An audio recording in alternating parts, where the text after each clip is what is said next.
prophecy. Okay, so let me try to adjust. Okay, hold on. All right. So what is Daniel 8:14? So for those who are following, I'd like to um, you know, I'd like to make sure. Let me try to do some recording here as well. Okay, hold on. Let me see here. Okay, there you go. Okay, it's right. Now Daniel 8:14. It's 14. It says here, and he said unto me, and to 2,300 days, then shall the sanctuary be cleansed. Okay, so not until the 2,300 days ended, then the sanctuary is going to be cleansed. Okay, we are told in the Great Controversy that the subject of the sanctuary, it says here that the subject of the sanctuary was the key which unlocked the mystery of the disappointment of 1844. So remember that there was the greatest disappointment by the Advent movement. Remember 50,000 after the proclamation of the second angel's message, and also the midnight cry. Near the close of the second angel's message, the midnight cry was given. 50,000 actually believers from different denominations separated. Okay, got out. 50,000 because they want to meet Christ coming in the clouds of heaven. That was the I think that was what inspired the 50,000, because Christ was coming. That was in October 22, 1844. That was the date being mentioned, being calculated that Christ is going to come, but it did not happen. So out of 50,000, after the disappointment, how many people left? Only 50 left. Think about that. That means 1,000 is to 1,000 is to 1, right? Because out of 50,000, 50 people stayed. The rest went back, went back to the world, went back to the church. But the 50 actually stood. And this prophecy was the key here that unlocked the disappointment, And we know that in Bible prophecy, okay, if we are going to figure this out, in Bible prophecy, a day is what? Equal to what? A day is equal to a year, okay? That is in Bible prophecy, and you can find that in Numbers 14:34. It says here that after the number of the days in which you search the land, this is when Moses sent 12 spies to view the land, and it says here that even 40 days, it's day for a year. Shall ye bear your iniquities even 40 years, and ye shall know by my breach of promise. So each day for a year. And also is found in Ezekiel 4 verse 6. Ezekiel 4 verse 6. And when thou hast accomplished them, lie again on thy right side, and thou shalt bear the iniquity of the house of Judah 40 days.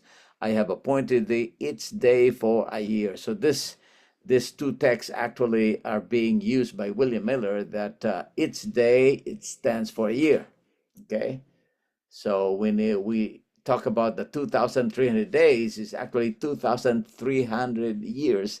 That is the longest prophetic history that took place. Okay, that happened. Okay, so in order for us to find out, okay, So how do we figure this out? So in order for us to find out when did the 2,300 days ended, we need to know when did it start, right? We need to find out when did it start. Okay.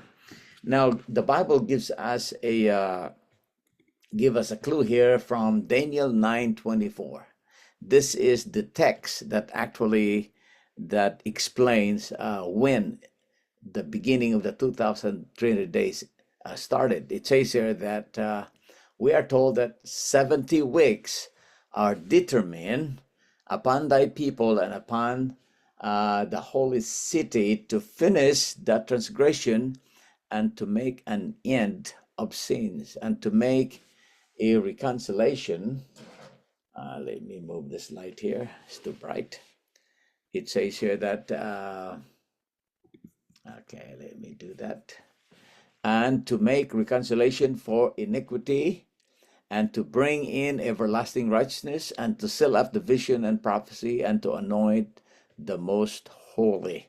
So it says here that 70 weeks are determined upon thy people. So the Jewish people, actually, they were being given 70 weeks. Okay. Now, great controversy gives us this confirmation that 70 weeks is specially alluded to the Jewish people. So in other words, they only have 70 weeks left before their probation close. 70 weeks. Now, so 70 weeks actually, once we get the 70 weeks, is actually being taken from the 2,300 days.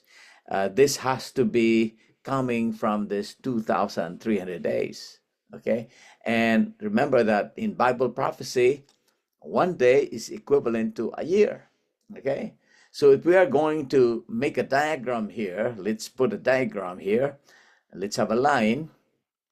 And so let us put 70 weeks. Now remember that 70 weeks is equivalent to what? 70 times 7. Remember, there are 7 days a week, right? 7 days a week. So 70 times 7 is equivalent to 490 days or years. Okay, that is the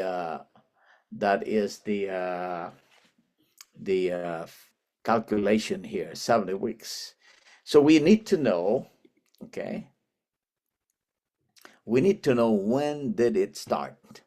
Now remember, that's Daniel 9:24. God gave us 70 weeks are determined. Okay. Now if you look at Daniel 9:25, this is more clearer here. Daniel 9:25.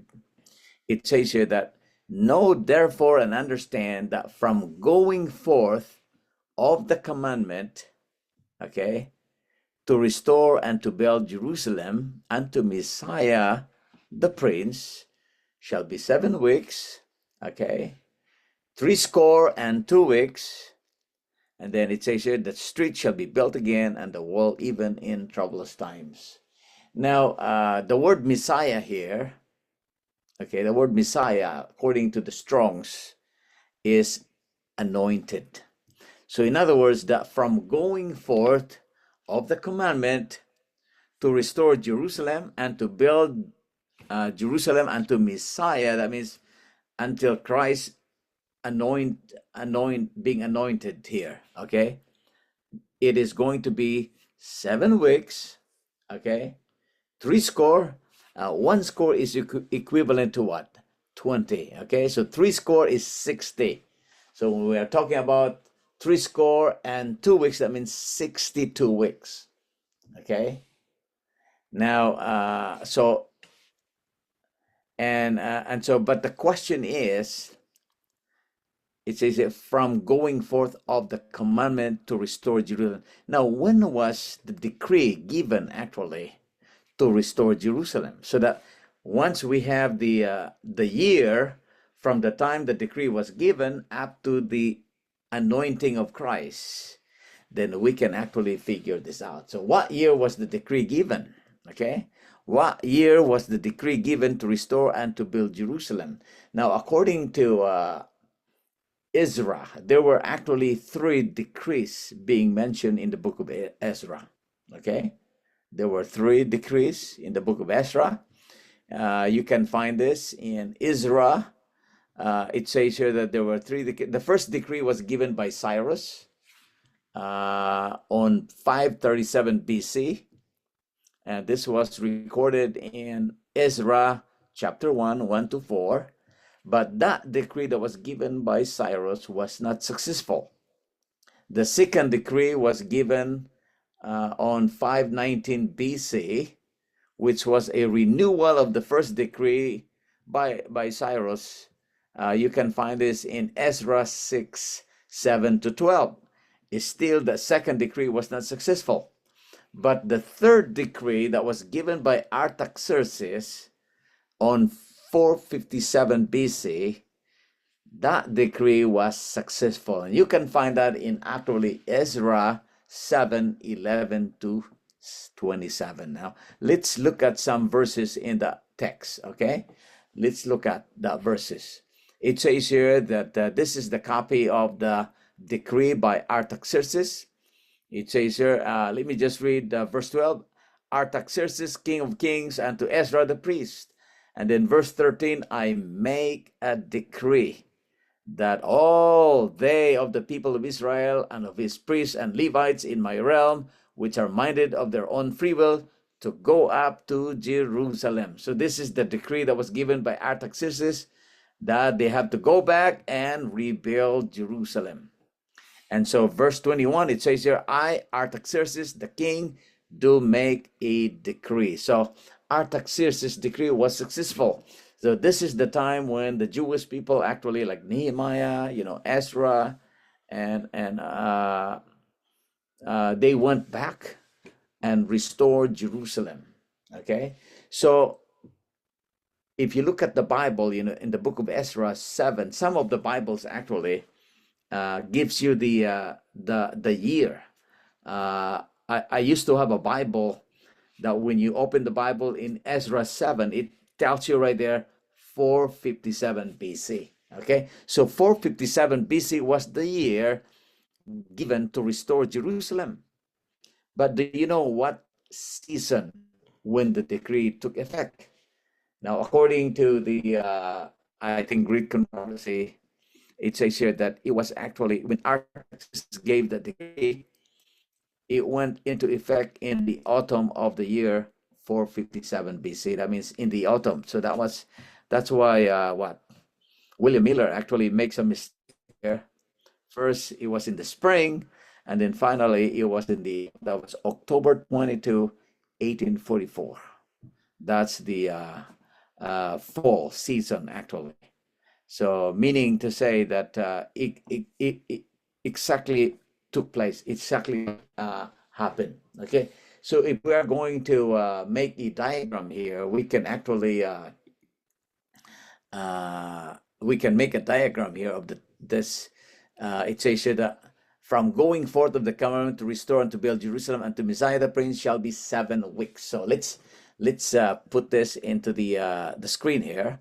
So we have 457. Okay, 457. That was the starting point. And then it says here that 7 weeks. Now, how much is 7 weeks here? 7 times 7 is what? 49. Brings us to what? 408 BC. That was when Jerusalem was rebuilt. 408 BC, Jerusalem was actually rebuilt. And then after that, it says here 62 weeks. Okay, remember 1 score is what? 20. 1 score is 20. So 3 is 60. Then 2 weeks, multiply it by 7, you get what? 434 years. So from 457 BC, if you're going to make the calendar go backwards, because the calendar goes backward to the 0, okay, goes to 1 and then 0 and then 1 again. That was AD. After that was the calendar.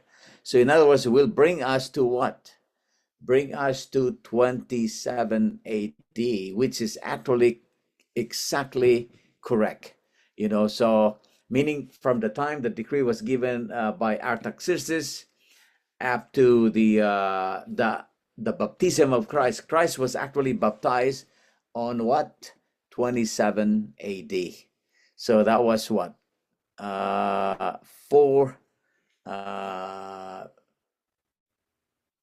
69 weeks. 69 weeks all in all. That is, how much is 69 weeks? You can actually, that's 483 years. Okay, 483 years from the time the decree was given up to the baptism of Christ. That is 483 years. Okay. Now, the next one here is, remember that 70 weeks were being given to the Jewish people. That was the only time being given to them. Now, if we since we have the starting date already, now we can figure this out. That from 457, if you're going to minus that here 70 weeks, which is 490 years, actually, it will actually reach to AD 34. Okay. Now, if you are going to do some calculation here, 7 times 7 is 49. Okay, that's right here. 62 times 7, that's 434 years. 69 times 7 is 483 years.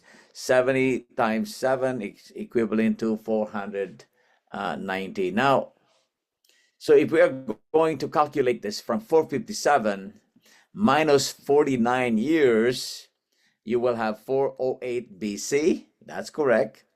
And then 408 minus 434 years will bring you to 27 AD, which is correct right here.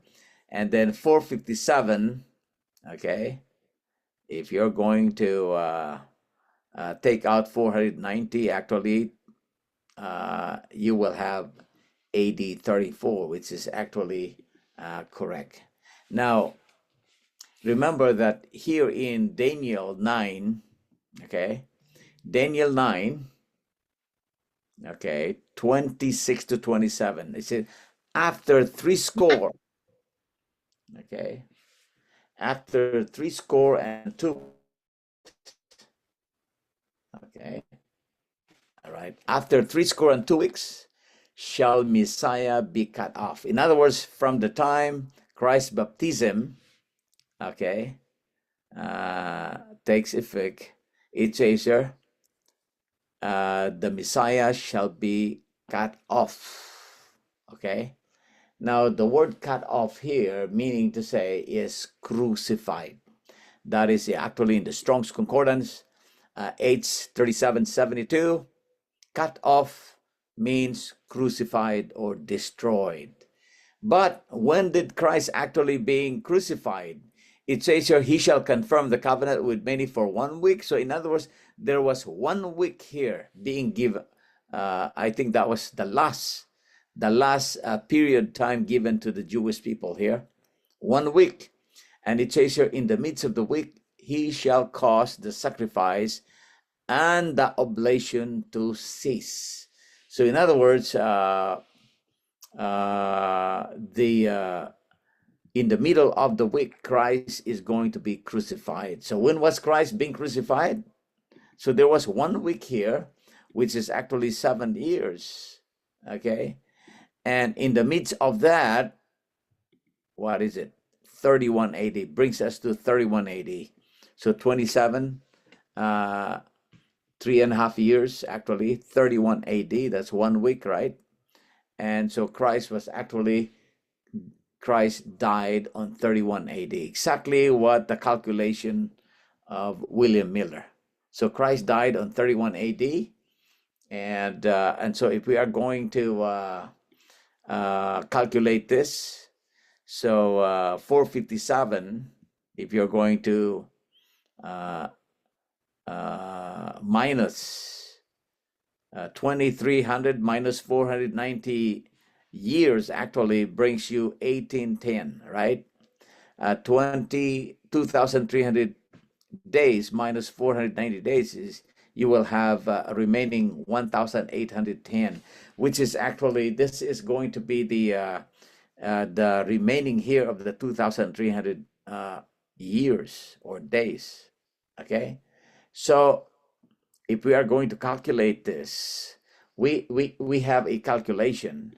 So 34, this is 34 here, plus 1,810 is brings you what? 1844. So exactly what William Miller's calculation, happened. 1844. That was the year actually that William Miller calculated, and he prophesied that that is going to be the year that Christ is going to cleanse the sanctuary. But the question is, why is it that there was still, after Christ died, there was still 3.5 years of extension to the Jewish people? Remember, 70 weeks were given to them. So there was actually 3.5 years here. 3.5 years. And Jesus actually told them that they were not going to, remember he told his disciples, you're not going to preach to the Gentiles, not after what? Not after the 3.5 years expire, that means 34 AD actually. So they were still given 3.5 years. And this is why Christ told them that, because it says here, this is found in Great Controversy 327, that from AD 27 to AD 34, Christ at first in the person and afterward by his disciples extended the gospel invitation specially to the Jews. As the apostles went forth with the good tidings of the kingdom, the Savior's direction was, go not into the way of the Gentiles, and into the city of the Samaritans enter ye not, but go rather to the lost sheep of the house of Israel. So Christ said, go, do not bring the gospel to the Gentiles, but go to the lost sheep of Israel. So they still have 3.5 years. But after that, what happened? Then the gospel was extended to the Gentiles. Okay, but what sealed what took place in AD 34? Why that the probation or their the probation of the Jewish economy or the Jewish church actually ended in AD 34? What special incident that happened? According to what sealed the rejection of the Jewish people in AD 34, it was the stoning of Stephen. Okay, Stephen was actually stoned to death. This is found in Great Controversy. We can find this here. It says here that at the time, through the action of the Jewish Sanhedrin, the nation sealed its rejection of the gospel by the martyrdom of Stephen and the persecution of the followers of Christ. Then the message of salvation, no longer restricted to the chosen people, was given to the world. So in other words, after they stoned Stephen, the message was extended to the outside, to the Gentiles. And we are so thankful because we are now hearing this message. The message was extended to us, and now that's why many of us are becoming the followers of Christ, because we accepted the gospel. Okay, so what sealed their doom? Because of that stoning of Stephen, and of course the persecution of the followers of Christ as well. They actually killed some of the apostles. Before even Stephen was stoned to death, there were some disciples already being persecuted. So, but it says here that at the death of Christ, Remember that at the death of Christ, it says that